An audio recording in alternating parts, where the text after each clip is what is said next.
My parents told me that if I don't take my 12-year-old stepsister on the trip I planned with my friends, I have to cancel everything. 3 years ago, my dad married Maria, and with the package came my now stepsister, who is currently 12 years old and named Valentina. I know a 12-year-old can be a little annoying, but Valentina is on another level. The girl is out of control. If you don't do what she wants, or if everyone doesn't do what she wants, she throws a tantrum like a 2-year-old until Maria, her mother, gives in to her demands, because that's always what ends up happening. So she already throws the tantrum knowing that in the end her mother will cave. The typical scenario. Basically, she wants attention all the time. If someone else is the center of attention and not her, brace yourself for chaos. Imagine that, at any birthday party, even if it's not hers, she needs to receive a gift too, because she can't accept that someone gets something without her also getting something. And obviously at every birthday, she blows out the candles with the birthday person. But it's not the usual situation where the birthday child blows out the candle first, and then the other kids join in. No, she has to be right there blowing the candle with the birthday person. There isn't a single birthday photo where this girl isn't glued next to the cake.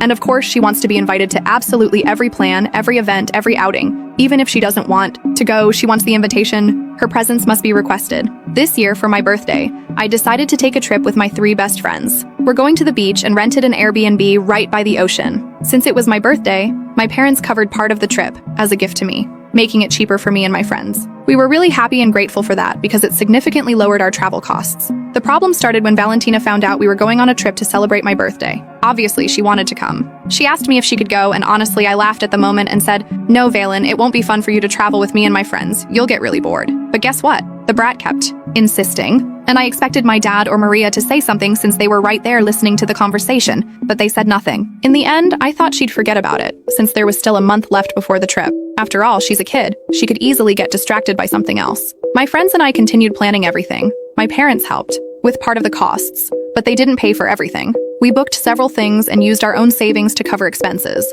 It wasn't a full gift, just an assist. Then, a week before the trip, guess what? The brat remembered. And not only did she remember, but she wouldn't stop insisting. Every single day, it was crying, tantrums, and nonstop begging. "Can I go? Can I go? Can I go?" At first, I was patient and calmly explained why she couldn't come. But at some point, I was exhausted and just said directly, "No, you can't come. That's it. Someone needs to teach you what it means to hear a no." Oh, the drama. She ran off crying to her mother. And then Maria came to tell me that I had no right to discipline her daughter. And all I could think was, well, someone has to do it, Mom, because clearly, you're not. 3 days before the trip, my dad and Maria called me for a serious conversation and told me I would have to take Valentina on the trip with my friends. They said she just couldn't get over it, that she was devastated, and that they couldn't make her let it go. They asked me to take her. I told them I didn't want to be a babysitter on my birthday, that the plans we made weren't suitable for a 12-year-old. Imagine, me and my friends, all almost 30, going to the beach,